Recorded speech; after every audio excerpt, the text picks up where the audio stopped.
seems to be the reason why people are worried about losing their jobs to artificial intelligence. This person said, draft a commercial lease for a South Carolina-based property with a 2-year term and 8 1-year extensions. Look at the response. This is location specific, so it's taking the local laws.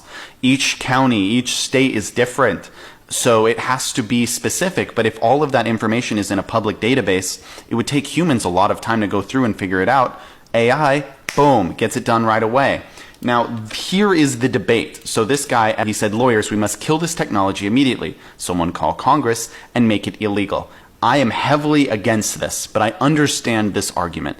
And all I have to say is that AI should not be in the hands of the select few or the elite. It's just way too big of a difference in power. I think we need to have this in schools. I think we need to teach kids how to use this. I'm telling you, ChatGPT, at the very beginning, when you could just type it in and it would bring out a response immediately, and you could do it over and over again, ask a ton of different questions, it was the most useful tool I've ever used in my life. And it was a earth-shattering moment. This is the first technology I've ever used where I'm like, oh my God. For the first time, I felt like I was using the technology and the technology wasn't using me. Where Facebook and, other social medias, I feel like it's using me. It's like hooking me and grabbing me. And I think that if you want to be successful in business, if you want to be successful in school, if you want to be successful in any endeavor in life, you need to learn how to work with it, learn how to utilize it, and use it to your advantage.